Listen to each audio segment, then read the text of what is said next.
Good morning friends. Welcome to Friday classes. आज जो हम साइंस का फर्स्ट चैप्टर शुरू करेंगे, ठीक है। सीबीएसई क्लास 10th, उसका नाम है केमिकल रिएक्शंस एंड इक्वेशंस। और इस चैप्टर में हम जो है अलग अलग तरीके की केमिकल रिएक्शंस, उनको कैसे बैलेंस करते हैं, ऑक्सीडेशन रिडक्शन क्या होता है, रेंसिडिटी क्या होती है, वो सारी चीजें हम जो है स्टडी करेंगे। तो फर्स्ट स्टार्ट करते हैं। तो इसमें सबसे पहले हमें एक एक्टिविटी दे रखी है। इस एक्टिविटी में क्या है कि हमारे पास एक मैग्नीशियम रिबन है, हम उसको बर्न कर रहे हैं, ठीक है। तो जब हम मैग्नीशियम रिबन को बर्न करते हैं तो वो जो इन्वायरमेंट के अंदर ऑक्सीजन होती है उसके साथ रिएक्ट करता है, और रिएक्ट करने के बाद मैग्नीशियम जो है वो किस में कन्वर्ट हो जाता है, मैग्नीशियम ऑक्साइड के अंदर कन्वर्ट हो जाता है, ठीक है। चलिए, तो सबसे पहले देखते हैं कि एक्टिविटी में क्या दे रखा है। Clean a magnesium ribbon about 3 to 4 centimetre long bye rubbing it with A sand paper. कह रहा है कि एक मैग्नीशियम का रिबन लीजिए और उसको जो है रब कीजिए। अब यहाँ पे क्वेश्चन ये बनता है कि हमने इसको रब क्यों करना है। हमने रब इसीलिए करना है क्योंकि मैग्नीशियम जब एयर के अंदर होता है तो उसके ऊपर एक लेयर सी बन जाती है ऑक्साइड की। तो उस ऑक्साइड की लेयर को रिमूव करने के लिए हमें जो है मैग्नीशियम को रब करना पड़ता है सैंड पेपर के साथ। Hold it with a pair of tongues, burn it using a sprint lamp or burner and collect the ash so formed in the watch glass as shown in figure। कह रहा है कि आप एक magnesium का ribbon लीजिए, उसको रब कीजिए सैंड पेपर के साथ और फिर उसको जो है बर्न कीजिए। जब आप उसको बर्न करेंगे तो आपको व्हाइट कलर की जो है वो ऐश मिल जाएगी। वो ऐश बेसिकली किस चीज की होगी, वो ऐश जो होगी मैग्नीशियम ऑक्साइड की होगी, क्योंकि मैग्नीशियम ऑक्सीजन के साथ रिएक्ट करेगा। कौन सी ऑक्सीजन, जो इन्वायरमेंट के अंदर ऑक्सीजन है उसके साथ रिएक्ट करेगा, और रिएक्ट करने के बाद क्या बनाएगा, मैग्नीशियम ऑक्साइड बनाएगा, ठीक है। जो हमें यहाँ पे इस चाइना डिश में जो है मिलेगा इन द फॉर्म ऑफ ऐश, ठीक है जी। You must have observed that magnesium ribbon burns with a dazzling white flame and changes into a white powder। कह रहा है कि जो मैग्नीशियम है वो किस में कन्वर्ट हो जाएगा, व्हाइट पाउडर में। This powder is magnesium oxide is formed due to the reaction between magnesium and oxygen present in the air। वही उन्होंने कहा कि जो मैग्नीशियम है वो एयर के अंदर जो ऑक्सीजन प्रेजेंट है उसके साथ रिएक्ट करेगा, और रिएक्ट करने के ऊपर क्या बनाएगा, मैग्नीशियम ऑक्साइड, जो हमें ऐश की फॉर्म में यहाँ पे मिलेगा, ठीक है जी। ये हमारे पास एक रिएक्शन होगी। अब इसमें क्या है कि दो चीजें आपस में रिएक्ट कर रही हैं। कौन सी दो चीजें, मैग्नीशियम एंड ऑक्सीजन, और वो रिएक्ट करने के ऊपर एक प्रोडक्ट बना रही है। कौन सा प्रोडक्ट बना रही है, वो प्रोडक्ट बना रही है मैग्नीशियम ऑक्साइड, ठीक है जी। अब यहाँ पे दूसरा एक एक्टिविटी है। तो इसमें क्या है कि एक वो फ्लास्क ले रहे हैं और उसके अंदर जिंक के छोटे छोटे पीसीस डाले उन्होंने, जिंक ग्रेनुलस, और साथ में उसके अंदर क्या ऐड किया, सल्फ्यूरिक एसिड। मतलब कि ये रिएक्शन है जिंक और सल्फ्यूरिक एसिड के बीच में। एक फ्लास्क लिया, उसके अंदर जिंक के छोटे छोटे पीसीस डाले और उसके अंदर साथ में क्या डाला, सल्फ्यूरिक एसिड। और जब जिंक और सल्फ्यूरिक एसिड हमने इस तरीके से मिक्स किया तो इन दोनों के बीच में क्या हुई, एक केमिकल रिएक्शन हुई, जिससे जो है एक गैस रिलीज हुई। कौन सी गैस रिलीज हुई, हाइड्रोजन गैस रिलीज हुई, ठीक है। तो यहाँ पे अब क्वेश्चन बनता है कि कैसे हमें पता चलेगा कि हमने हमने जो रिएक्टेंट लिए हैं उनके अंदर केमिकल रिएक्शन हुई या नहीं हुई, ठीक है जी। केमिकल रिएक्शन हो रही है या नहीं हो रही है।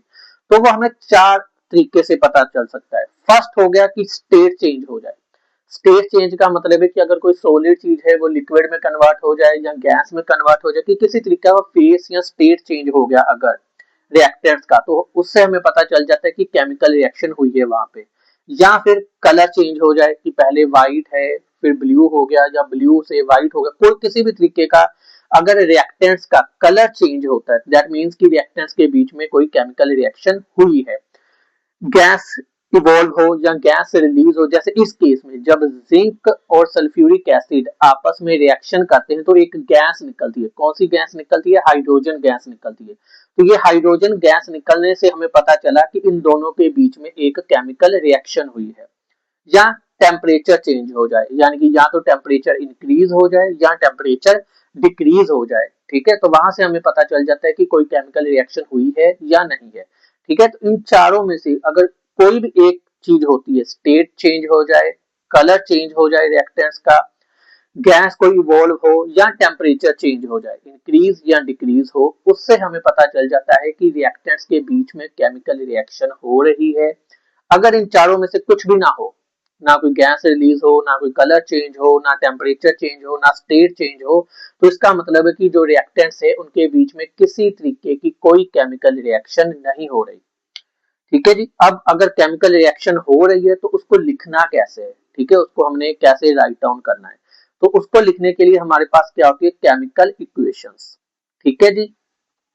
केमिकल इक्वेशंस में जैसे ये फर्स्ट हमने जो रिएक्शन की थी मैग्नीशियम और ऑक्सीजन का, पहले मैं वही करवाने जा रहा हूं। तो इसमें मैग्नीशियम लिया हमने, मैग्नीशियम ने किसके साथ रिएक्शन की, ऑक्सीजन के साथ। तो जो जिन दो या दो से ज्यादा एलिमेंट्स के बीच में रिएक्शन होती है उसको हम बोलते हैं रिएक्टेंट्स। जैसे इस रिएक्शन में हमारे पास मैग्नीशियम और ऑक्सीजन इन दोनों के बीच में रिएक्शन हो रही है, तो ये दोनों हमारे पास क्या हो गए, रिएक्टेंट्स। और इन दोनों की रिएक्शन के बाद हमें एक प्रोडक्ट मिल रहा है, मतलब हमें एक चीज मिल रही है, हमें क्या मिल रहा है, मैग्नीशियम ऑक्साइड। तो ये जो मैग्नीशियम ऑक्साइड हो गया, ये मेरे पास क्या हो गया, प्रोडक्ट। जिन एलिमेंट्स के बीच में वो दो या दो से ज्यादा भी हो सकते हैं, जैसे इस केस में दो है, मिनिमम दो रहेंगे, ठीक है, दो उससे ज्यादा भी हो सकते हैं। जैसे इस केस में मैग्नीशियम और ऑक्सीजन इन दोनों के बीच में रिएक्शन हो रही है, तो ये मेरे पास क्या हो गए, रिएक्टेंट। और इन दोनों की रिएक्शन के बाद मुझे मिल क्या रहा है, मुझे मिल रहा है प्रोडक्ट। तो ठीक है, मैग्नीशियम ऑक्साइड। तो ये दो मेरे पास रिएक्टेंट हो गए और ये एक मेरे पास क्या हो गया, प्रोडक्ट हो गया। और इसको लिखते कैसे हैं, जो रिएक्टेंट्स होते हैं उसको हम, ये एरो है मेरे पास, ठीक है, इस एरो के लेफ्ट हैंड साइड में लिखते हैं। जितने भी मेरे पास रिएक्टेंट होंगे, दो तीन चार, जितने भी रिएक्टेंट्स होंगे उसको मैं हमेशा एरो के लेफ्ट हैंड साइड यानी कि लेफ्ट हैंड साइड के ऊपर लिखता हूँ, ठीक है, रिएक्टेंट्स को। और जो प्रोडक्ट होते हैं हमारे पास, जैसे इसमें मैग्नीशियम ऑक्साइड मेरे पास एक प्रोडक्ट है, उसको मैं हमेशा कहाँ पे लिखता हूँ, राइट हैंड साइड के ऊपर। ठीक है जी। जो एक तरीका जो है केमिकल रिएक्शन लिखने का ये होता है कि हम उसमें जो है सिर्फ एलिमेंट्स के जो है वो सिंबल लिखते हैं। ठीक है, जैसे मैग्नीशियम पूरा नहीं लिखा मैंने, मैग्नीशियम का सिर्फ सिंबल लिखा है और साथ में ऑक्सीजन का सिंबल लिखा है। ठीक है, एक तरीका ये है लिखने का कि पूरा पूरा नाम लिखिए, मैग्नीशियम प्लस ऑक्सीजन, तो दोनों के बीच में रिएक्शन हुई और क्या बन गया, मैग्नीशियम ऑक्साइड। लेकिन जो इजी तरीका है जो हम लिखते हैं वो होता है कि हम सिर्फ एलिमेंट्स का सिंबल लिखते हैं, IUPAC सिंबल लिखते हैं। तो मैग्नीशियम का सिंबल हो गया मेरे पास Mg, ऑक्सीजन का सिंबल हो गया मेरे पास O2। तो इन दोनों के बीच में रिएक्शन हुई, वहां पे मेरे से क्या बन गया, मैग्नीशियम ऑक्साइड बन गया। ठीक है जी। अब नेक्स्ट है हमारा balanced chemical equation and unbalanced chemical equation. तो बैलेंस्ड केमिकल इक्वेशन क्या होती है कि जिसमें number of atoms of reactant and products की जो अलग अलग एलिमेंट्स है उनके जो नंबर ऑफ एटम्स हैं वो रिएक्टेंट में और प्रोडक्ट में सेम हो। ठीक है, यानी कि लेफ्ट हैंड साइड के ऊपर और राइट हैंड साइड के ऊपर जो नंबर ऑफ एटम्स है डिफरेंट एलिमेंट्स के वो इक्वल हो, तो उस केमिकल रिएक्शन को हम जो है बैलेंस्ड केमिकल रिएक्शन या इक्वेशन बोलते हैं। ठीक है, जैसे यहाँ पे फर्स्ट इक्वेशन हमें दे रखी है, तो यहाँ पे कौन कौन से एलिमेंट है, सबसे पहले हमने ये देखना है कि एलिमेंट कौन कौन से। तो यहाँ पे मेरे पास चार एलिमेंट है, एक जिंक है, हाइड्रोजन है, सल्फर है, ऑक्सीजन है। प्रोडक्ट में भी यही है, जिंक, सल्फर, ऑक्सीजन और हाइड्रोजन। तो हमने ऐसे एक तरीके से टेबल बना लेना है। ठीक है जी। तो टेबल में हमारे पास चार जो भी एलिमेंट्स है वो हमने एक साइड पे लिख लिए एलिमेंट्स। ठीक है जी। फिर उन चारों के हमने लिख लिए जिंक, हाइड्रोजन, सल्फर, ऑक्सीजन। फिर नेक्स्ट कॉलम में हमने लेफ्ट हैंड साइड के ऊपर लिख लेना है कि ये जो रिएक्टेंट्स है उनमें कितने एटम्स है। जैसे जिंक के यहाँ पे कितने एलिमेंट्स है, एक एलिमेंट, तो हमने वन लिख दिया। हाइड्रोजन के कितने एलिमेंट है, हाइड्रोजन के यहाँ पे दो एलिमेंट्स है, ठीक है, H2 है। तो हाइड्रोजन के कितने एटम्स है, दो एटम है, तो यहाँ पे हमने हाइड्रोजन का 2 लिख लिया। सल्फर के कितने एटम है, सल्फर के यहाँ पे एक एटम है, तो हमने यहाँ पे सल्फर 1 लिख लिया। ऑक्सीजन के कितने हैं, ऑक्सीजन के मेरे पास चार एटम्स है, तो हमने 4 लिख लिया। ये हो गया हमारा लेफ्ट हैंड साइड के ऊपर यानी कि रिएक्टेंट्स वाली साइड की तरफ कि हमारे कौन कौन से एलिमेंट है और उन एलिमेंट्स के कितने कितने एटम्स है। अब हम प्रोडक्ट की तरफ देखेंगे। अब यहाँ पे जिंक कितना है प्रोडक्ट साइड में, 1 है, 1 लिख लिया। सल्फर कितना है, 1 है। 1 लिख लिया, ठीक है जी। ऑक्सीजन कितना है 4, 4 लिख लिया। फिर हाइड्रोजन कितना है, हाइड्रोजन है 2। तो यहाँ पे देखिए जो चारों एलिमेंट्स है उनके लेफ्ट हैंड साइड और राइट हैंड साइड के ऊपर जो नंबर ऑफ एटम्स है वो इक्वल है। जिंक लेफ्ट हैंड साइड के ऊपर भी 1 है, राइट हैंड साइड के ऊपर भी 1 है। हाइड्रोजन लेफ्ट हैंड साइड के ऊपर भी 2 है, राइट हैंड साइड के ऊपर भी 2 है। सल्फर लेफ्ट हैंड साइड के ऊपर 1 है, राइट हैंड साइड के ऊपर भी 1 है। ऑक्सीजन लेफ्ट हैंड साइड के ऊपर 4 है और राइट हैंड साइड के ऊपर भी 4 है। इसलिए ये जो केमिकल रिएक्शन है ये मेरे पास बैलेंस्ड केमिकल रिएक्शन है, क्योंकि यहाँ पे नंबर ऑफ एटम्स जो है वो लेफ्ट हैंड साइड और राइट हैंड साइड के ऊपर इक्वल है। इसीलिए इस केमिकल रिएक्शन को मैं बैलेंस्ड केमिकल रिएक्शन बोलूंगा, ठीक है जी। अब नेक्स्ट चेक करते हैं। तो ये मेरे पास अगली रिएक्शन है, ये हमने पहले चेक करना है कि ये बैलेंस है या अनबैलेंस है, ठीक है जी। तो सबसे पहले हमने एलिमेंट्स देख लिए कौन कौन से। आयरन है यहाँ पे Fe, हाइड्रोजन है, ऑक्सीजन है, 3 एलिमेंट्स है जी, लेफ्ट हैंड साइड के ऊपर भी और राइट हैंड साइड के ऊपर। तो ये मैंने यहाँ पे टेबल बना लिया इसका, ठीक है जी। एलिमेंट्स लिख लिए, लेफ्ट हैंड साइड लिख ली, उसकी राइट हैंड साइड लिख ली। तो एलिमेंट्स कौन से हैं, आयरन है, हाइड्रोजन है, ऑक्सीजन है, वो मैंने लिख लिया, ठीक है जी। अब लेफ्ट हैंड साइड के ऊपर पहले हम देखेंगे, ठीक है जी। लेफ्ट हैंड साइड के ऊपर नंबर ऑफ एटम्स कितने हैं। अब यहाँ पे आयरन कितना है 1 लिख लिया जी। हाइड्रोजन H2 है, ठीक है जी। तो 2 का मतलब कि हाइड्रोजन के 2 एटम्स है, तो वो मैंने 2 लिख लिया यहाँ पे। ऑक्सीजन सिंगल है 1 है, तो मैंने यहाँ पे ऑक्सीजन 1 लिख लिया, ठीक है जी। अब राइट हैंड साइड के ऊपर देखते हैं, यहाँ पे आयरन कितने हैं, आयरन यहाँ पे 3 है, Fe3 है, ठीक है जी। तो आयरन के कितने एटम्स है राइट हैंड साइड के ऊपर, प्रोडक्ट साइड के ऊपर कितने हैं 3 है, तो मैंने 3 लिख दिए। हाइड्रोजन के कितने हैं 2 है, H2 है, तो 2 लिख दिया। ऑक्सीजन कितने हैं 4 है, ऑक्सीजन के कितने एटम्स हैं, ठीक है जी, राइट हैंड साइड के ऊपर 4 है, तो मैंने 4 लिख दिया। तो यहाँ से हमें पता चल रहा है कि जो नंबर ऑफ एटम्स है लेफ्ट हैंड साइड के ऊपर और राइट हैंड साइड के ऊपर वो इक्वल नहीं है। आयरन लेफ्ट हैंड साइड के ऊपर 1 है, यहाँ पे 3 है राइट हैंड साइड के ऊपर। ऑक्सीजन लेफ्ट हैंड साइड के ऊपर 1 है, ठीक है जी, और राइट हैंड साइड के ऊपर 4 है। तो जो नंबर ऑफ एटम्स है लेफ्ट हैंड साइड के ऊपर और राइट हैंड साइड के ऊपर वो इक्वल नहीं है। इसीलिए ये केमिकल रिएक्शन या इक्वेशन मेरी बैलेंस्ड नहीं है। अब हमें इसको बैलेंस करना पड़ेगा, ठीक है। तो वो हम स्टेप बाय स्टेप करेंगे, ठीक है जी। एक एक एलिमेंट को हम बैलेंस करेंगे, फिर स्टेप बाय स्टेप उसको लिखते जाएंगे, ठीक है जी। चलिए पहला स्टेप हमने क्या किया, पहले स्टेप में मैं जो है उसकी ऑक्सीजन को बैलेंस करने की कोशिश करूंगा, ठीक है जी। चलिए अब राइट हैंड साइड के ऊपर मेरी ऑक्सीजन कितनी है 4 है, ठीक है जी। लेकिन लेफ्ट हैंड साइड के ऊपर ऑक्सीजन मेरी कितनी है 1 है। इसीलिए मैं इस H2O को किससे मल्टीप्लाई करूंगा 4 से मल्टीप्लाई करूंगा।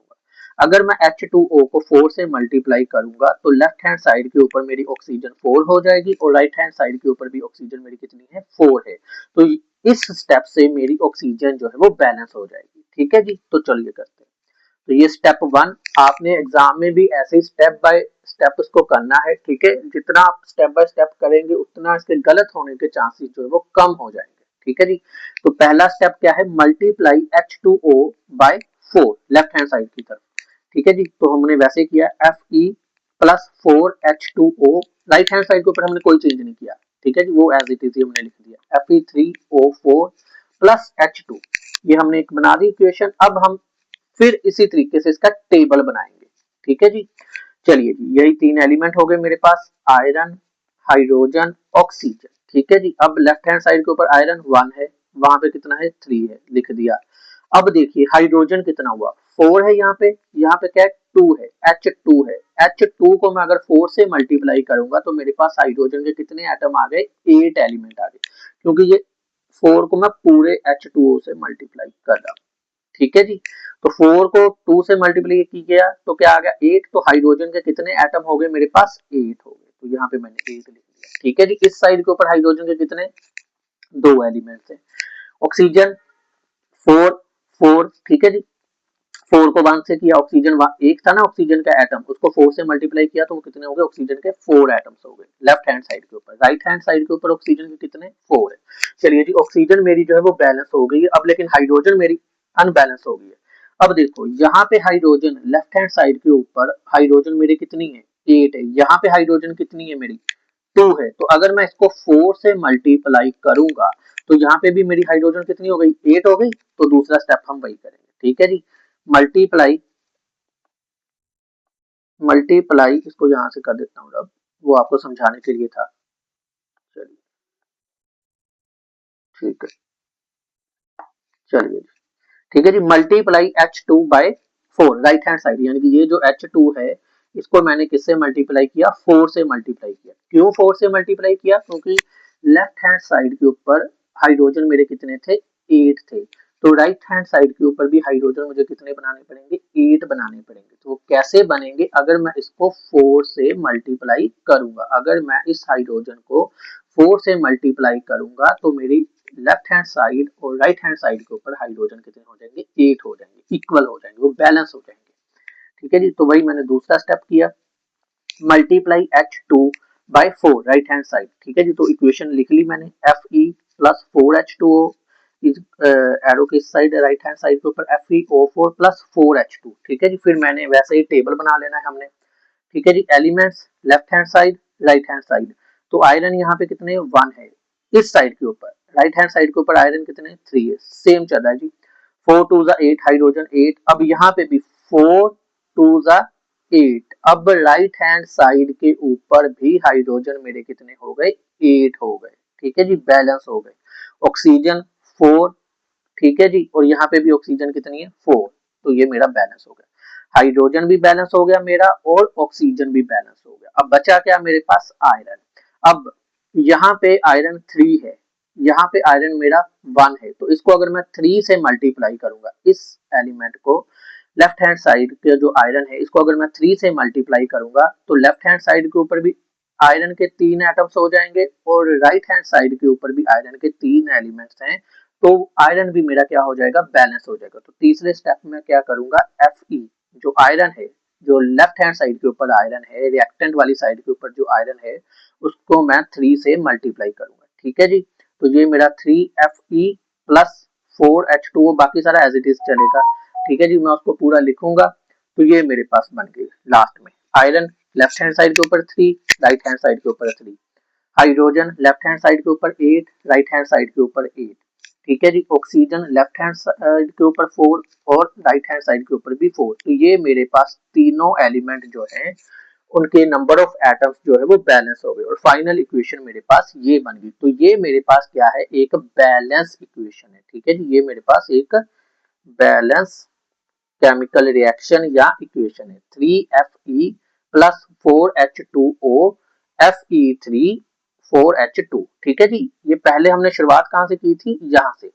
ये मेरे पास एक अनबैलेंस केमिकल इक्वेशन थी। इस अनबैलेंस केमिकल इक्वेशन को मैंने 3 स्टेप से, ये फर्स्ट स्टेप था, ठीक है जी, ये सेकंड स्टेप और ये मेरे पास यहाँ पे थर्ड स्टेप, इसको 3 स्टेप्स में मैंने क्या किया बैलेंस किया। ठीक है जी। तो अगर आपको एग्जाम में, ठीक है जी, आपके प्री बोर्ड में या जो स्कूल में आपके मंथली टेस्ट वगैरह होते हैं उसमें अगर आता है बैलेंस करने के लिए कोई भी केमिकल रिएक्शन तो उसको इसी तरीके से आपने करना है, स्टेप बाय स्टेप। पहले उसके टेबल बना लेना है, एलिमेंट कौन कौन से वो लिख लेने हैं, लेफ्ट हैंड साइड के ऊपर उसके कितने नंबर ऑफ एटम्स है, राइट हैंड साइड के ऊपर उसके कितने नंबर ऑफ एटम्स है, वो टेबल बना के हमने चेक कर लेना है कि वो बैलेंस है या नहीं है। अगर वो बैलेंस नहीं है तो उसको स्टेप बाय स्टेप हमने क्या करना है बैलेंस करना है। एक एक एलिमेंट को बैलेंस करते जाना है और 2 या 3 स्टेप्स में हमारी जो केमिकल अनबैलेंस केमिकल इक्वेशन है या रिएक्शन है वो बैलेंस हो जाएगी। ठीक है जी। चलिए चलो नेक्स्ट है हमारे पास टाइप्स ऑफ केमिकल रिएक्शन की कौन कौन सी अलग अलग केमिकल रिएक्शंस हमारे पास होती है। ठीक है जी। उसमें सबसे पहले जो हमारे पास केमिकल रिएक्शन है वो है कॉम्बिनेशन रिएक्शन। तो कॉम्बिनेशन रिएक्शन में बेसिकली होता क्या है कि हमारे जो नंबर ऑफ रिएक्टेंट्स है वो 2 या उससे ज्यादा होते हैं, लेकिन जो हमारे पास प्रोडक्ट है वो एक ही होता है। ठीक है जी। रिएक्टेंट 2 3 हो सकते हैं लेकिन प्रोडक्ट सिंगल होगा। ठीक है जी, सिंगल प्रोडक्ट हमारे पास होगा। तो इस तरीके की जो रिएक्शन होती है उसको हम बोलते हैं कॉम्बिनेशन रिएक्शन की। रिएक्टेंट मेरे पास 2 होंगे, ठीक है जी, 2 रिएक्टेंट होंगे, 2 या 2 से ज्यादा, मिनिमम 2, उससे ज्यादा भी हो सकते हैं। ठीक है, लेकिन प्रोडक्ट हमारे पास हमेशा जो है वो सिंगल ही रहेगा, सिंगल प्रोडक्ट बनेगा। तो इस तरीके की जो रिएक्शन होती है उस रिएक्शन को हम बोलते हैं कॉम्बिनेशन रिएक्शन। ठीक है जी। अब इसमें एक एक्टिविटी दे रखी है, उसको थोड़ा सा देखते हैं कि क्या दे रखा है उस एक्टिविटी में। कह रहे हैं take small amount of calcium oxide और क्विकलाइम। कैल्शियम ऑक्साइड के कह रहे हैं कि जो थोड़ी सी अमाउंट में कैल्शियम ऑक्साइड लो, और कैल्शियम ऑक्साइड को हम जो है स्लेक्ट क्विकलाइम बोलते हैं, सॉरी क्विकलाइम बोलते हैं, और फिर उसमें जो है पानी ऐड कीजिए और फिर जो है इसका टेम्परेचर चेक कीजिए। ठीक है जी। अब होगा क्या, ये मैंने कैल्शियम ऑक्साइड लिया यहाँ पे, ठीक है जी, कैल्शियम ऑक्साइड या क्विकलाइम, उसमें मैंने क्या ऐड कर दिया, वाटर ऐड कर दिया। अब इन दोनों के बीच में रिएक्शन होगी, ये मेरे पास एक रिएक्टेंट हो गया, ये मेरे पास दूसरा रिएक्टेंट हो गया, दो रिएक्टेंट हो गए। ठीक है जी। अब कैल्शियम ऑक्साइड और वाटर के बीच में रिएक्शन होगी, और रिएक्शन होने के बाद मुझे एक प्रोडक्ट मिलेगा। कौन सा प्रोडक्ट मिलेगा, मुझे प्रोडक्ट मिलेगा कैल्शियम हाइड्रोक्साइड। ठीक है जी। मुझे कौन सा प्रोडक्ट मिलेगा, कैल्शियम हाइड्रोक्साइड, या जिसको हम स्लेक्ट लाइम बोलते हैं। ठीक है जी। कैल्शियम हाइड्रोक्साइड मिलेगा और साथ में हीट प्रोड्यूस होगी, इसीलिए यहाँ पे जो है हाथ लगा के देख रहा है। अब हीट प्रोड्यूस होगी जिसकी वजह से ये जो पानी ये थोड़ा सा वार्म हो जाएगा। ठीक है जी। तो जो रिएक्शन का टेम्परेचर है वो क्या हो जाएगा, इंक्रीज, मतलब कि जो ये जो बीकर है इसका टेम्परेचर जो है वो क्या हो जाएगा, इंक्रीज हो जाएगा। ठीक है। तो टेम्परेचर इंक्रीज होने से हमें पता चल गया कि इन दोनों के बीच में क्या हुई है, रिएक्शन हुई है। इन दोनों के बीच में कैल्शियम ऑक्साइड और वाटर के बीच में, कैल्शियम ऑक्साइड एक रिएक्टेंट, वाटर दूसरा रिएक्टेंट, दोनों के बीच में रिएक्शन हुई, एक प्रोडक्ट मिला कैल्शियम हाइड्रोक्साइड CaOH2। ठीक है, जिसको हम स्लेक्ट लाइम भी बोलते हैं, और साथ में क्या प्रोड्यूस हुई, हीट प्रोड्यूस हुई। और जिस रिएक्शन में हीट प्रोड्यूस होती है या हीट इवॉल्व होती है उस रिएक्शन को हम बोलते हैं एक्सोथर्मिक रिएक्शन। कौन सी रिएक्शन बोलते हैं उसको, एक्सोथर्मिक रिएक्शन। एक्सो मतलब एग्जिट, क्या एग्जिट हो रही है, हीट एग्जिट हो रही है, तो वहां से वो बन गया एक्सोथर्मिक रिएक्शन। ठीक है जी। ठीक है जी। चलिए, ये मेरे पास एक कॉम्बिनेशन रिएक्शन बन गई। ठीक है। हाँ, जिसमें दो रिएक्टेंट या दो से ज्यादा रिएक्टेंट, फिर एक मेरे पास क्या होता है, प्रोडक्ट होता है। अब नेक्स्ट है हमारे पास, उसी को ही आगे कंटिन्यू कर दें कि ये जो कैल्शियम ऑक्साइड है उसने वाटर के साथ रिएक्ट किया, वो क्या बन गया, स्लेक्ट लाइम। अब देखिए ये कैल्शियम ऑक्साइड होता क्या है, कैल्शियम ऑक्साइड बेसिकली जो हम घरों में पट्टी मारते हैं ना दीवारों के ऊपर, वॉल्स के ऊपर जो व्हाइट वॉशिंग करते हैं, जो सफेद कलर की पट्टी मारते मारते हैं, वो यही होता है कैल्शियम ऑक्साइड। वो जो हम बैग लेके आते हैं मार्केट से, ठीक है जी, व्हाइट पट्टी का, वो बेसिकली कैल्शियम ऑक्साइड होता है। फिर हम उसके अंदर क्या करते हैं, पानी मिक्स करते हैं। ठीक है, जो भी पेंटर वगैरह होते हैं वो क्या करते हैं कि उसको बाल्टी में डाला, उसके अंदर क्या किया, पानी मिक्स किया। जब पानी मिक्स करते हैं तो वो बेसिकली कैल्शियम ऑक्साइड और ये भी रिएक्शन कर रहे होते हैं, कि उसमें वाटर मिक्स किया तो वो क्या बन जाता है, वो बन जाता है स्लेक्ड लाइम। फिर वो स्लेक्ड लाइम की जो है वो पट्टी मारते हैं दीवारों के ऊपर। ठीक है, जो थैली वो मार्केट से लेकर आए वो क्या था, कैल्शियम ऑक्साइड। उसके अंदर उन्होंने क्या किया, पानी मिक्स किया। तो पानी मिक्स करने के बाद वो क्या बन गया, कैल्शियम हाइड्रोक्साइड, स्लेक्ड लाइम। वो कैल्शियम हाइड्रोक्साइड की वो दीवारों के ऊपर क्या मारते हैं, व्हाइट कलर की पट्टी मारते हैं। ठीक है जी। अब वो जो कैल्शियम हाइड्रोक्साइड की पट्टी मारते हैं, वो क्या करता है, वो क्या करता है, वो जो इन्वायरमेंट के अंदर कार्बन डाइऑक्साइड है उसके साथ रिएक्ट करता है। ठीक है जी। उसके साथ रिएक्ट करने के बाद वो क्या बनाता है, वो बनाता है कैल्शियम कार्बोनेट। ठीक है, वो एक दो दिन जब वो सूखेगा तो वो क्या करेगा, इन्वायरमेंट के अंदर जो CO2 है उसके साथ रिएक्ट करेगा। रिएक्ट करने के ऊपर क्या बना देगा, कैल्शियम कार्बोनेट बना देगा। तो वो सूखने के बाद जो दीवारों के ऊपर लेयर बनती है, वो लेयर बेसिकली कैल्शियम कार्बोनेट की होती है। ठीक है जी। जो हमने गीली पट्टी मारी वो क्या था, कैल्शियम हाइड्रोक्साइड। वो कैल्शियम हाइड्रोक्साइड ने इन्वायरमेंट के अंदर जो CO2 है उसके साथ रिएक्ट किया। रिएक्ट करने के बाद क्या बनाया, कैल्शियम कार्बोनेट बनाया। और जब वो सूख गया 2-3 दिन के बाद, तो जो लेयर बनी वॉल्स के ऊपर वो बेसिकली किसकी है, कैल्शियम कार्बोनेट की है। यही चीज उन्होंने यहाँ पे लिखी हुई है। ठीक है जी। ये दूसरे और एग्जाम्पल है कॉम्बिनेशन रिएक्शन के, जिसमें कार्बन है, कार्बन और ऑक्सीजन आपस में रिएक्ट करते हैं, दो रिएक्टेंट है, एक मेरे पास प्रोडक्ट बन रहा है CO2। ठीक है जी। जहाँ यहाँ पे वाटर, हाइड्रोजन के एलिमेंट, हाइड्रोजन और ऑक्सीजन आपस में रिएक्ट कर रहे हैं, तो क्या बन रहा है, मेरे पास वाटर बन रहा है। तो ये एग्जांपल्स है कुछ कॉम्बिनेशन रिएक्शन के। ठीक है जी। और जिस रिएक्शन में हीट रिलीज होती है उस रिएक्शन को हम क्या बोलते हैं, एक्सोथर्मिक रिएक्शन बोलते हैं। ठीक है जी, ये उन्होंने एक एग्जांपल दे दी है एक्सोथर्मिक रिएक्शन की, बर्निंग ऑफ नेचुरल गैस। ठीक है जी, मीथेन है ये CH4, इसकी रिएक्शन उन्होंने ऑक्सीजन के साथ बर्न किया उसको, तो वहां पे CO2 बनी प्लस वाटर बना प्लस हीट पैदा होगी। ठीक है जी, तो इसलिए ये मेरे पास क्या बन गई, एक एक्सोथर्मिक रिएक्शन बन गई। इसके अलावा वो कह रहे हैं कि जो रेसिपिरेशन है वो भी एक एक्सोथर्मिक रिएक्शन है, एक्सोथर्मिक प्रोसेस है। अब आपको जो है मेरे ख्याल से रेसिपिरेशन का भी इतना डिटेल में नहीं पता होगा, वो ज्यादा डिटेल में जब हम लाइफ प्रोसेसेस वाला चैप्टर करेंगे तब करेंगे। अभी मैं आपको थोड़ा सा उसका ब्रीफली जो है वो बता देता हूँ कि होता क्या है रेसिपिरेशन के अंदर और किस तरीके से ये हमारी जो है एक एक्सोथर्मिक रिएक्शन है। तो होता क्या है कि बेसिकली जो हम फूड खाते हैं, जैसे पोटैटो हो गया, राइस हो गया, रोटीज व्हीट हो गया, ठीक है, जो हम फूड खाते हैं उसके अंदर क्या होता है, कार्बोहाइड्रेट्स होते हैं। ठीक है जी, फूड के अंदर क्या होता है, कार्बो, प्रोटीन, विटामिन वो अलग है, लेकिन जो ज्यादातर फूड होता है उसके अंदर क्या होता है, कार्बोहाइड्रेट्स होते हैं। जब हमारी बॉडी के अंदर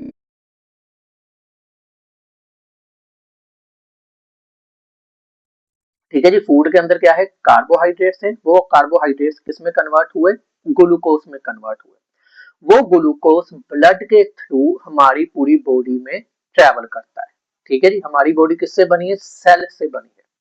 जितने भी लिविंग ऑर्गेनिज्म है उनकी बॉडी किससे बनी होती है, सेल से बनी होती है। तो ये जो ग्लूकोज है, ठीक है जी, ये ब्लड के थ्रू सारे सेल्स तक पहुंच जाता है। ठीक है, और साथ में क्या पहुंच जाती है, ऑक्सीजन, ब्लड के थ्रू। अब सारे सेल को ग्लूकोज भी मिल गया, ऑक्सीजन भी मिल गई।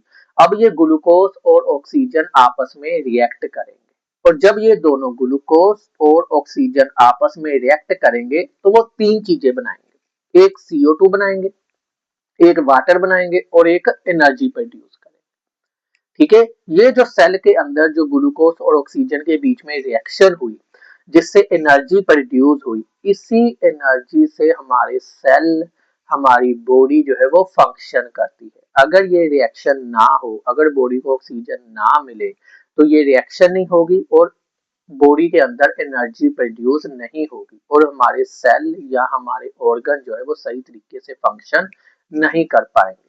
ठीक है जी, तो ग्लूकोज और ऑक्सीजन की जो आपस में रिएक्शन होती है सेल के अंदर, ठीक है, सेल्स के अंदर, तो उस रिएक्शन को हम बोलते हैं रेसिपिरेशन। और उसी रिएक्शन से क्या होती है, एनर्जी प्रोड्यूस होती है और उसी एनर्जी का हमारी बॉडी, हमारे सेल क्या करते हैं, यूज करते हैं। CO2 उनकी किसी काम की नहीं है, वो जो है बॉडी क्या करती है, रिमूव कर देती है। ठीक है, जब हम एक्सहेल करते हैं तो CO2 हम बाहर निकाल देते हैं। ठीक है जी, ये वही रिएक्शन लिखी हुई है यहाँ पे। तो ये भी एक तरीके की जो है वो एक्सोथर्मिक रिएक्शन है, क्योंकि एनर्जी हीट पर वहां पे प्रोड्यूस होती है। चलिए नेक्स्ट, नेक्स्ट है हमारी डीकम्पोजिशन रिएक्शन। कॉम्बिनेशन रिएक्शन में क्या था कि मेरे दो या उससे ज्यादा रिएक्टेंट थे और एक मेरे पास क्या बन रहा था, सिंगल मेरे पास प्रोडक्ट बन रहा था। ठीक है जी, लेकिन डीकम्पोजिशन रिएक्शन में क्या है, उसका बिल्कुल ऑपोजिट हो रहा है। यहाँ पे मेरे पास एक एक रिएक्टेंट होगा, सॉरी, एक मेरे पास रिएक्टेंट होगा और वो रिएक्टेंट मेरा डीकम्पोज होगा। डीकम्पोज होने का मतलब है कि वो टूटेगा और उससे मुझे दो या उससे ज्यादा मेरे पास प्रोडक्ट बनेंगे। ठीक है जी, उसमें क्या था, दो या उससे ज्यादा रिएक्टेंट और एक प्रोडक्ट, इसमें उल्टा, रिएक्टेंट एक है, प्रोडक्ट दो या तीन मेरे पास हो सकते हैं। ठीक है जी, जैसे ये फर्स्ट एग्जांपल है, यहाँ पे मेरे पास फेरस सल्फेट है। ठीक है जी, फेरस सल्फेट को जब मैंने हीट किया तो फेरस सल्फेट मेरा क्या हुआ, डीकम्पोज हो गया। डीकम्पोज का मतलब है कि वो टूट गया। किसमें टूट गया, तीन चीजों में टूट गया, एक फेरिक ऑक्साइड सॉलिड स्टेट में, एक सल्फर डाइऑक्साइड गैस बन के निकल गई, और एक सल्फर ट्राइऑक्साइड, SO3 क्या है मेरा, सल्फर ट्राइऑक्साइड, तो वो भी गैस बन के जो है वो निकल गई। तो एक मेरा रिएक्टेंट जो है वो दो या तीन प्रोडक्ट्स में टूट गया, डीकम्पोज हो गया। तो इस तरीके की जो मेरी रिएक्शन होती है, इस तरीके की रिएक्शन को हम बोलते हैं डीकम्पोजिशन रिएक्शन, जिसमें एक रिएक्टेंट डीकम्पोज होकर दो या उससे ज्यादा प्रोडक्ट्स में टूट जाता है। ठीक है जी, अब ये एक्टिविटी थोड़ी सी पढ़ लेते हैं, सेम ही है ये। तो कह रहे कि एक टेस्ट ट्यूब ली हमने, उसमें 2 ग्राम जो है फेरस सल्फेट डाला, फेरस सल्फेट ये FeSO4, फिर हमने उसको क्या किया, हीट किया। जब हमने उसको हीट किया तो वहां से इस तरीके से हमारे पास जो है वो गैस जो है वो रिलीज हुई, ठीक है जी, और उसका कलर चेंज हो गया। तो जो फेरस सल्फेट होता है उसके अंदर क्या होता है, वाटर होता है। ये देखो 7H2O लिखा है ना, मतलब कि जो फेरस सल्फेट है उसमें 7 मॉलिक्यूल्स ऑफ वाटर है। तो जब हम उसको हीट करते हैं तो वो वाटर जो है वो इवेपोरेट हो जाता है। तो जिस पहले उसका कलर ब्लू होता है, ब्लू से उसका कलर जो है, जब उसमें से वाटर निकल गया तो उसका कलर चेंज हो गया, ठीक है जी। और साथ में दो गैसेज रिलीज हुई, कौन सी गैसेज, सल्फर डाइऑक्साइड और सल्फर ट्राइऑक्साइड। तो यही उसमें लिखा हुआ। और एक मेरे पास सॉलिड बन गया नीचे, फेरिक ऑक्साइड, ठीक है जी, प्रेसिपिटेट से बन जाएंगे उसके। और आगे उन्होंने कहा कि जो ये CaCO3 जो हमने लास्ट इसमें देखा था, ये जो कैल्शियम हाइड्रोक्साइड जब CO2 के साथ रिएक्ट करता है तो कैल्शियम कार्बोनेट बनाता है, ठीक है, ये कह रहा है यही कैल्शियम कार्बोनेट है। तो जब कैल्शियम कार्बोनेट को, लाइमस्टोन भी इसको बोलते हैं, ठीक है जी, CaCO3 को कैल्शियम कार्बोनेट जो उसका केमिकल नेम है और जो उसका जर्नल नेम है वो है लाइमस्टोन। तो इसको लाइमस्टोन भी बोलते हैं। उसको जब हम हीट करते हैं तो वो दो चीजों में क्या हो जाता है, डिकम्पोज हो जाता है। इसमें कैल्शियम ऑक्साइड जिसको हम क्विकलाइम बोलते हैं, और साथ में CO2। कई बार वो एग्जाम में पूछ लेते हैं कि लाइमस्टोन को कैसे कन्वर्ट करते हैं क्विकलाइम में। तो कुछ नहीं, लाइमस्टोन को जो हीट किया तो क्या बन गया, क्विकलाइम। साथ में कौन सी गैस रिलीज हुई, CO2 गैस रिलीज हुई, ठीक है जी। अब इसमें हीट हम यूज कर रहे हैं डिकम्पोज करने के लिए इसको, इसीलिए इसको जो है थर्मल डिकम्पोजिशन बोलते हैं। ये भी थर्मल डिकम्पोजिशन की एक एग्जांपल आ गई, ठीक है जी। चलिए अब नेक्स्ट एक्टिविटी है, कह रहे कि 2 ग्राम हमने जो है वो लेड नाइट्रेट लिया। तो पिछले वाले में फेरिक ऑक्साइड लिया था, ठीक है, फेरस सल्फेट लिया था। इसमें जो है हमने लेड नाइट्रेट लिया। उसी तरीके से मैंने उसको जो है उसको हीट किया नीचे से बर्नर की हेल्प से, और वहां पे जो है वो ब्राउन फ्यूम्स बननी शुरू होगी, जो गैस मतलब फ्यूम्स निकलनी शुरू होगी। तो वो कह रहे कि बताओ जी किस चीज की फ्यूम्स है। तो होता क्या है बेसिकली, ये रिएक्शन हो रही है। ये मैंने लेड नाइट्रेट लिया था, उसको मैंने हीट किया। हीट करने पे मेरे पास एक क्या बन गया, लेड ऑक्साइड सॉलिड स्टेट में। और साथ में कौन सी गैस रिलीज हुई, NO2 गैस। NO2 गैस क्या होगी मेरे पास, नाइट्रोजन डाइऑक्साइड गैस। और साथ में क्या रिलीज हुआ, ऑक्सीजन रिलीज हुआ। तो ये जो नाइट्रोजन डाइऑक्साइड गैस रिलीज हुई इसकी वजह से वहां पे जो है वो ब्राउन फ्यूम्स बने, ठीक है जी। ये मैंने लिखा भी हुआ कि जो ब्राउन फ्यूम्स है वो due to the presence of NO2, ठीक है जी, NO2 की वजह से वो जो है ब्राउन फ्यूम्स बने। चलिए ये भी थर्मल डिकम्पोजिशन हुई। अब ये यहाँ पे उन्होंने एक एक्टिविटी दे रखी है, ठीक है जी, और नीचे उसके 2-3 क्वेश्चंस दे रखे हैं। तो एक्टिविटी क्या है बेसिकली, एक्टिविटी में हम कह रहे हैं कि एक मग लीजिए आप, ठीक है जी, उसको नीचे उसके 2 होल कर दीजिए यहाँ पे, ठीक है जी। 2 होल किए, एक मग लिया, 2 होल किए, और 2 होल के अंदर मैंने 2 रोड्स लगा दी, ठीक है जी, ग्रेफाइट की रोड्स लगा दी। दोनों ग्रेफाइट की, ये भी ग्रेफाइट की और दूसरी भी ग्रेफाइट की, ठीक है जी। 2 ग्रेफाइट की, एक मग लिया, उसके अंदर 2 होल किए, और होल के अंदर मैंने 2 ग्रेफाइट की रोड्स जो है वो फिट कर दी, ठीक है, और ऊपर से उसके अंदर पानी भर दिया, ठीक है। और ये जो 2 मैंने रोड्स लिए उसको बैटरी के साथ मैंने कनेक्ट कर दिया। एक को पॉजिटिव टर्मिनल के साथ कनेक्ट कर दिया, एक को जो है वो मैंने नेगेटिव टर्मिनल के साथ कनेक्ट कर दिया, ठीक है जी। और उन दोनों रोड्स के ऊपर मैंने इन्वर्टेड करके जो है टेस्ट ट्यूब्स रख दी। उसके अंदर टेस्ट ट्यूब में पानी भरा और उनको यहाँ पे इन्वर्टेड करके जो है वो रख दिया दोनों रोड्स के ऊपर, ठीक है जी। तो कह रहे हैं कि वो दोनों जो टेस्ट ट्यूब है उनके अंदर जो हमें बबल्स दिखेंगे। वो बबल्स किस चीज के होंगे, बबल्स होंगे बेसिकली वहां पे ऑक्सीजन और हाइड्रोजन के। एक टेस्ट ट्यूब के अंदर ऑक्सीजन बनेगी और दूसरी टेस्ट ट्यूब के अंदर हाइड्रोजन बनेगी। अब ये ऑक्सीजन और हाइड्रोजन कहाँ से आ गए, तो हुआ क्या बेसिकली, जब मैंने उसको बाहर बैटरी के साथ कनेक्ट किया तो ये जो टेस्ट ट्यूब के अंदर जो पानी था वो डिकम्पोज हुआ, ठीक है जी। पानी मेरा क्या हुआ, डिकम्पोज हुआ। क्यों डिकम्पोज हुआ, क्योंकि मैंने बाहर से इलेक्ट्रिसिटी प्रोवाइड की उसको, बैटरी के साथ यहाँ पे कनेक्ट किया ना, तो बैटरी ने क्या करंट प्रोवाइड किया, ठीक है जी, एक इलेक्ट्रिसिटी प्रोवाइड की, जिसकी वजह से मेरा वाटर जो है वो डिकम्पोज हुआ। और वाटर जो है मेरा डिकम्पोज होके हाइड्रोजन और ऑक्सीजन में टूट गया, ठीक है जी, डिकम्पोजिशन हुई वहां पे, ठीक है जी। तो इसीलिए एक टेस्ट ट्यूब में ऑक्सीजन बनी और एक टेस्ट ट्यूब में जो है वो हाइड्रोजन बनी, ठीक है जी। वो डिपेंड करता है कि किसको पॉजिटिव और नेगेटिव के साथ कनेक्ट किया। ये डिटेल में हम जो है वो 3rd चैप्टर में जो है वो मेटल्स वाला जब करेंगे हम, इलेक्ट्रोलिसिस वाला जो टॉपिक करेंगे उसमें ज्यादा डिटेल में हम करेंगे। तो यहाँ पे बेसिकली क्या हुई, इलेक्ट्रोलिसिस ऑफ वाटर। इलेक्ट्रोलिसिस का मतलब कि जो वाटर है वो ब्रेक डाउन हुआ, टूट गया पानी। ठीक है जी, किसकी हेल्प से टूटा, इलेक्ट्रिसिटी से, इलेक्ट्रिसिटी की हेल्प से। इसीलिए इलेक्ट्रो मतलब इलेक्ट्रिसिटी, लिसिस मतलब कि ब्रेक डाउन। तो किसका ब्रेक डाउन हुआ, वाटर का ब्रेक डाउन हुआ, किसकी हेल्प से हुआ, इलेक्ट्रिसिटी की हेल्प से हुआ। इसीलिए हम इसको बोलते हैं इलेक्ट्रोलिसिस ऑफ वाटर। ठीक है जी, तो ये मेरे पास उसकी बैलेंस इक्वेशन हो गई, 2H2O। ठीक है जी, 2H2 प्लस O2। अब देखिए यहाँ पे जो हाइड्रोजन है वो 2 टाइम्स है, इसका मतलब कि जो ऑक्सीजन प्रोड्यूस होगी, हाइड्रोजन उसकी क्या होगी, डबल होगी। ठीक है जी, जैसे लेट अस सपोज कि ऑक्सीजन मेरे पास 10 ml प्रोड्यूस हो रही है, तो हाइड्रोजन उसकी क्या होगी, हमेशा डबल होगी। वो कितनी होगी, 20 ml। तो कई बार वो क्वेश्चन पूछ लेते हैं कि दोनों ये जो टेस्ट ट्यूब्स हैं 1 और 2 जिसको मैंने दिया है, नंबर दिया है, तो इनके अंदर जो ऑक्सीजन है और हाइड्रोजन है वो इक्वल अमाउंट में प्रोड्यूस होती है। तो आंसर है नहीं, वो इक्वल अमाउंट में नहीं प्रोड्यूस होगी। जो हाइड्रोजन होगी वो ऑक्सीजन का हमेशा 2 टाइम्स होगी, यानी कि डबल होगी। जितनी भी ऑक्सीजन प्रोड्यूस होगी, हाइड्रोजन उसका 2 टाइम्स होगी। ठीक है जी, इक्वल अमाउंट में नहीं दोनों प्रोड्यूस होंगे। ठीक है जी, ये हमें कैसे पता चला, ये हमें इसकी ये केमिकल रिएक्शन से पता चला कि वाटर था, वो हमें पता है कि हाइड्रोजन और ऑक्सीजन में ब्रेक डाउन होगा, लेकिन उसको जब बैलेंस किया तो ये मेरे पास एक केमिकल इक्वेशन बन गई। तो वहां से मुझे पता चला कि हाइड्रोजन जो है वो 2 टाइम्स है। ठीक है जी, और ऑक्सीजन सिंगल। ठीक है जी, इसलिए जो हाइड्रोजन प्रोड्यूस होगी वो ऑक्सीजन का डबल होगी।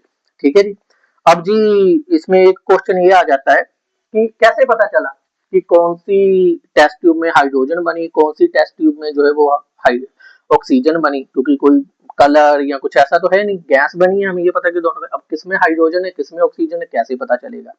तो क्या करना है कि दोनों टेस्ट ट्यूब को निकाल लेना है यहाँ से, जिसमें गैस है, गैस इकट्ठी करके टेस्ट ट्यूब्स को ले आना है, और फिर उसको जो है एक बर्निंग कैंडल के पास लेके जाना है। ठीक है जी, अब जब हम हाइड्रोजन वाली टेस्ट ट्यूब को बर्निंग कैंडल के पास लेके जाएंगे तो बर्निंग कैंडल जब उसको गैस को निकालेंगे तो उसमें पॉप की साउंड आएगी, क्योंकि जब हम हाइड्रोजन को कैंडल के पास या फायर के पास लेके जाते हैं तो उसमें पॉप की साउंड आती है।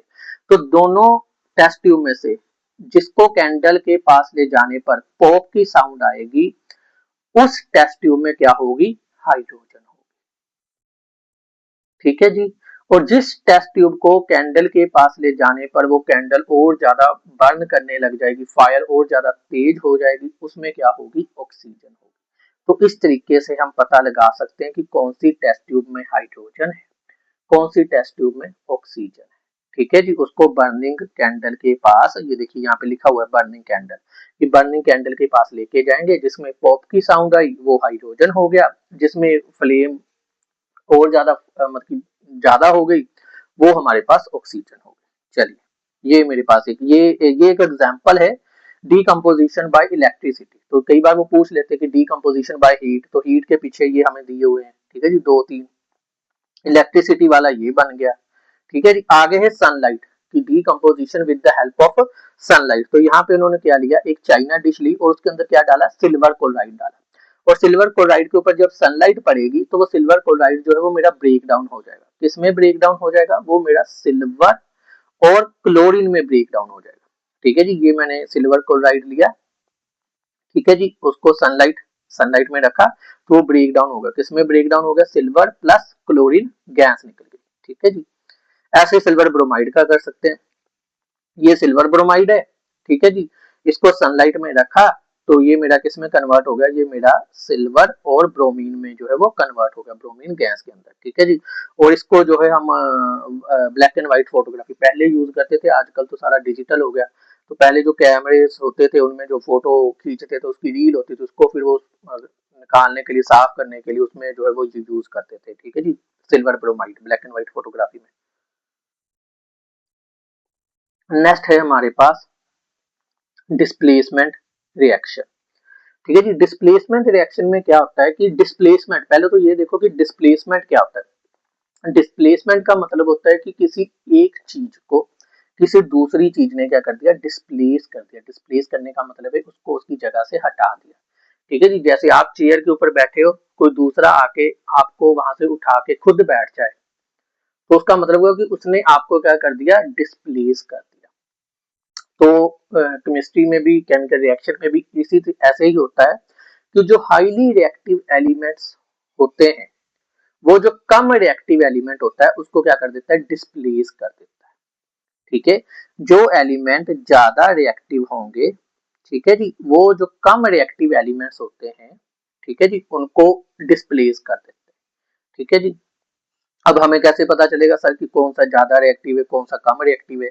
तो इसकी एक सीरीज होती है, रिएक्टिविटी सीरीज। ठीक है जी, उसमें रिएक्टिविटी के हिसाब से हमने एलिमेंट्स को अरेंज किया होता है कि जो सबसे ज्यादा रिएक्टिव उसको सबसे ऊपर रखा, और जैसे जैसे रिएक्टिविटी कम होती जा रही है हम उसको मतलब डाउन द ऑर्डर करते जा रहे हैं। तो उससे हमें पता चल जाता है कि कौन सा एलिमेंट ज्यादा रिएक्टिव है, कौन सा एलिमेंट जो है वो कम रिएक्टिव है। चलिए यहाँ पे एक एक्टिविटी पहले देखते हैं। कह रहा है कि 3 आयरन के नेल लीजिए, ठीक है जी, और 2 उसको रब कीजिए, ठीक है जी, और 2 नेल्स को जो है वो थ्रेड के साथ बांध के इस तरीके से कॉपर सल्फेट के सोल्यूशन में रख दीजिए। ठीक है जी, 3 नेल लिए उन्होंने, लेकिन 2 को बांधा और बांध के किसमें डाल दिया, कॉपर सल्फेट के सोल्यूशन में डाल दिया। कॉपर सल्फेट का सोल्यूशन कैसा है, कलर कैसा है उसका, उसका ब्लू कलर है। ठीक है जी, तो हमने 2 टेस्ट ट्यूब जो है वो आयरन कॉपर सल्फेट के सोल्यूशन में डाले। ठीक है जी, कॉपर सल्फेट सोल्यूशन का जो कलर है वो ब्लू कलर है, और फिर हमने उसको 20 मिनट्स तक जो है वो एज इट इज ही रख दिया। ठीक है जी, और बाद में चेक किया कि क्या आयरन के जो नेल्स है उनका कलर क्या चेंज हुआ और जो कॉपर सल्फेट है उसका कलर कैसे चेंज हुआ। तो हुआ क्या बेसिकली, ये हमारे पास रिएक्शन हुई। आयरन नेल से Fe, ठीक है, उसको हमने किस में डाला, कॉपर सल्फेट के सोल्यूशन में डाला। तो जो आयरन है वो कॉपर से ज्यादा रिएक्टिव है। ठीक है, इसीलिए आयरन क्या करेगा, आयरन जो है वो कॉपर को डिस्प्लेस कर देगा। जब आयरन ने कॉपर को डिस्प्लेस किया तो वहां पे मेरे पास क्या बन गया, आयरन सल्फेट। ठीक है जी, आयरन क्योंकि कॉपर से ज्यादा रिएक्टिव था, ठीक है जी, इसीलिए आयरन ने क्या किया, कॉपर को रिप्लेस कर दिया, डिस्प्लेस कर दिया। तो डिस्प्लेस करने के बाद वहां पे क्या बन गया, आयरन सल्फेट प्लस क्या हुआ, कॉपर जो है वो अलग हो गया। ठीक है जी, अब हुआ क्या, जब मैंने आयरन नेल्स को बाहर निकाला तो आयरन नेल के ऊपर एक रेडिश ब्राउन कलर की जो है वो लेयर बन गई। ठीक है जी, वो रेडिश ब्राउन लेयर क्यों बन गई, क्योंकि वो आयरन से क्या बन गया था, आयरन सल्फेट बन गया था। तो आयरन सल्फेट की वजह से आयरन नेल के ऊपर एक रेडिश ब्राउन जो है वो एक ब्राउनिश कलर हो गया। और जो कॉपर सल्फेट था जिसका पहले कलर ब्लू था उसका कलर जो है वो क्या हो गया, फेड हो गया। वो क्यों फेड हो गया, क्योंकि कॉपर सल्फेट जो है वो किस में कन्वर्ट हो गया, आयरन सल्फेट में कन्वर्ट हो गया। तो आयरन सल्फेट की वजह से जो आयरन नेल है उसके ऊपर ब्राउनिश लेयर आ गई, और जो कॉपर सल्फेट है क्योंकि कॉपर अब अलग हो गया, ठीक है जी, इसीलिए वो उसका कलर जो है वो धीरे धीरे क्या हो गया, फेड हो गया। तो ये रिएक्शन, ये डिस्प्लेसमेंट रिएक्शन है। यहाँ पे जो है आयरन ने कॉपर को डिस्प्लेस किया, जिसकी वजह से वहां पे क्या बना, आयरन सल्फेट बना। ठीक है जी, ऐसी दूसरी रिएक्शन है, ये देखिए जिंक है। जिंक की रिएक्शन मैंने किसके साथ करवाई, कॉपर सल्फेट के साथ। तो यहाँ पे जिंक ने कॉपर को क्या कर दिया, डिस्प्लेस कर दिया। तो क्या बन गया, जिंक सल्फेट प्लस कॉपर अलग से। लेड है, ठीक है जी, पीबी लेड, उसकी रिएक्शन किसके साथ करवाई, कॉपर क्लोराइड के साथ रिएक्शन करवाई। तो वहां पे भी लेड ने क्या कर दिया, कॉपर को डिस्प्लेस कर दिया। तो वहां पे मेरे पास क्या बन गया, लेड क्लोराइड प्लस कॉपर अलग हो गया। ठीक है जी, because zinc and lead are more reactive elements than copper. तो ये क्या कर दिया उन्होंने, डिस्प्लेस कर दिया कॉपर को उनके कंपाउंड से। ठीक है जी, तो ये एग्जांपल्स है डिस्प्लेसमेंट रिएक्शन की, जिसमें एक जो हायर रिएक्टिव एलिमेंट है, जो ज्यादा रिएक्टिव एलिमेंट है, वो जो कम रिएक्टिव एलिमेंट है उसको क्या कर देता है, डिस्प्लेस कर देता है। ठीक है जी, चलिए यहाँ पे जो है नेक्स्ट मेरे पास रिएक्शन है double displacement reaction. Double displacement reaction में क्या होता है कि ये देखिए जैसे यहाँ पे है टेस्ट ट्यूब 2 है, एक के अंदर उन्होंने बेरियम क्लोराइड लिया और एक के अंदर उन्होंने सोडियम सल्फेट लिया। ठीक है जी, एक टेस्ट ट्यूब के अंदर बेरियम क्लोराइड है और एक टेस्ट ट्यूब के अंदर क्या है, सोडियम सल्फेट है। फिर उन दोनों को क्या किया उन्होंने, आपस में मिक्स किया। जब इन दोनों को आपस में मिक्स किया तो उसके अंदर कौन सी रिएक्शन हुई, डबल डिस्प्लेसमेंट रिएक्शन हुई। डबल डिस्प्लेसमेंट रिएक्शन में क्या होता है कि ये देखिए जैसे सोडियम सल्फेट है, ठीक है, NaSO4 Na2SO वो क्या हो गया, वो आयंस में ब्रेक हो गया। ठीक है, Na2SO4 वो किस में ब्रेक डाउन हो गया, अपने आयंस में। आयंस क्या होता है कि जिस एलिमेंट या जिस एटम के ऊपर पॉजिटिव या नेगेटिव साइन होता है उनको हम बोलते हैं आयंस। अब ये Na2SO4 जो है वो दो आयंस में ब्रेक डाउन हुआ। कौन से आयंस में, sodium ion and sulphate ion. ये मेरे पास Na पॉजिटिव, ये क्या है मेरे पास सोडियम आयन, और ये SO4 2 नेगेटिव, ये क्या है मेरे पास सल्फेट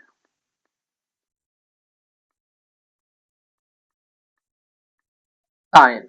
ठीक है जी, तो सोडियम सल्फेट था, वो दो आयंस में क्या हो गया, ब्रेक हो गया, सोडियम आयन और सल्फेट आयन के अंदर। ठीक है जी, ये पॉजिटिव साइन का मतलब है कि इसने सोडियम ने एक इलेक्ट्रॉन लूज किया। जब कोई एटम किसी इलेक्ट्रॉन को लूज करता है तो उसके ऊपर पॉजिटिव साइन आता है, और जब कोई एलिमेंट या एटम कोई इलेक्ट्रॉन को गेन करता है तो उसके ऊपर नेगेटिव चार्ज आता है।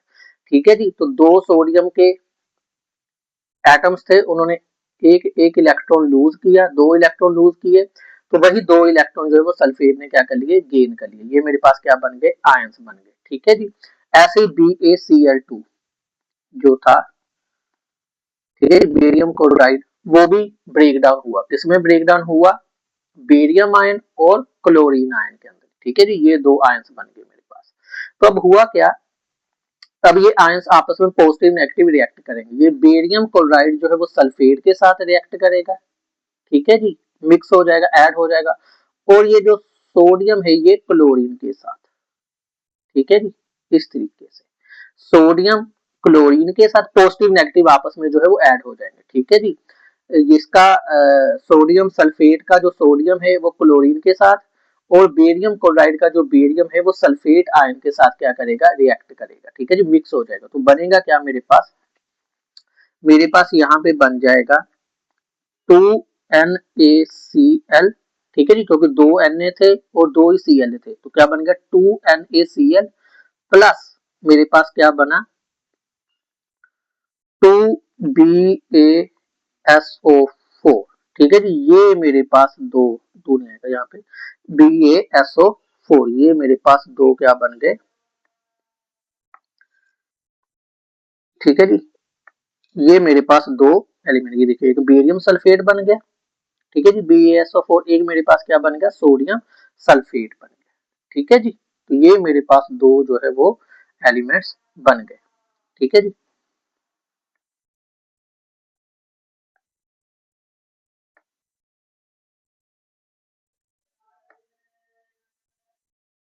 To post. ठीक है जी, ये मेरे पास दो एलिमेंट। तो ये जिस रिएक्शन में इस तरीके से हमारे आयंस बनते हैं और आपस में बाद में आयंस जो है वो कंबाइन करते हैं, इस तरीके की रिएक्शन को हम बोलते हैं डबल डिस्प्लेसमेंट रिएक्शन। ठीक है जी, और इसमें ये देखिए, ये जो बेरियम सल्फेट बना ये सॉलिड स्टेट में बना, यानी कि यहाँ पे इसके छोटे छोटे क्रिस्टल से बन जाएंगे। ठीक है जी, और जो छोटे छोटे क्रिस्टल बनते हैं उनको हम बोलते हैं प्रेसिपिटेट। ठीक है जी, उनको क्या बोलते हैं, प्रेसिपिटेट। और इस तरीके की रिएक्शन जिसमें इस तरीके से प्रेसिपिटेट बन जाते हैं उस रिएक्शन को हम बोलते हैं प्रेसिपिटेशन रिएक्शन। ठीक है जी, तो यहाँ पे ये एक तरीके की कौन सी रिएक्शन होगी, प्रेसिपिटेशन रिएक्शन। ठीक है जी, ये देखिए, the white precipitate of BaSO4 is formed by the reaction of SO4 2 negative plus Ba2 positive। ठीक है जी, the other product sodium chloride वो क्या है, एक्वस है। ये देखिए एक्वस मतलब कि वो पानी के अंदर डिसॉल्व हो गया। ठीक है जी, हाँ, such reaction in which there is an exchange of ions between the reactant is called double displacement reaction। तो यहाँ पे बेसिकली क्या हुआ, आयन की जो रिएक्शन होती है उस रिएक्शन को हम बोलते हैं डबल डिस्प्लेसमेंट रिएक्शन। कि जो रिएक्टेंट्स हैं उनके आयंस बनते हैं पहले। ये देखिए दो रिएक्टेंट्स थे, सोडियम सल्फेट, ये उसके आयंस बन गए। तो ठीक है, एक आयन ये बन गया, एक आयन ये बन गया। दूसरा रिएक्टेंट था बेरियम क्लोराइड, ये बेरियम क्लोराइड, ये उसके दो आयंस बन गए। ठीक है जी, पहले रिएक्टेंट्स क्या क्या बने, आयंस बने, फिर वो आयंस आपस में एक्सचेंज हुए या आपस में मिक्स हुए। ठीक है जी, ये सोडियम क्लोराइड जो सोडियम था पॉजिटिव का वो दूसरे के क्लोरीन के साथ क्या होगा, ऐड होगा, तो ये क्या बन गया Na पॉजिटिव Cl नेगेटिव, तो क्या बन गया Cl और ये Ba2 पॉजिटिव SO4 2 नेगेटिव के साथ कंबाइन हुआ तो वहां पे क्या बन गया BaSO4। तो ये मेरे पास दो प्रोडक्ट बन गए। तो इस तरीके की जो रिएक्शन होती है उसको हम बोलते हैं डबल डिस्प्लेसमेंट रिएक्शन। ठीक है जी, ये मेरे पास लास्ट टाइप ऑफ रिएक्शन थी। अभी हम इतना ही करेंगे इस वीडियो में। नेक्स्ट वीडियो में जो है हम ऑक्सीडेशन, रिडक्शन, ठीक है जी, फिर एसिडिटी, करोजन, इसके बारे में पढ़ेंगे। ठीक है जी, और यही मेरे पास लास्ट जो है वो टॉपिक दो तीन बचे हैं, ऑक्सीडेशन, रिडक्शन, करोजन, एसिडिटी। ये करने के बाद हमारा जो है चैप्टर वो कंप्लीट हो जाएगा। तो यह आज यहीं तक करते हैं कि जो types of reaction, balancing of reaction, ये सारा कुछ हमने इस वीडियो में जो है देखा है। तो अगर आपको वीडियो अच्छी लगी तो इसको शेयर कीजिए, चैनल को सब्सक्राइब कीजिए। Thank you.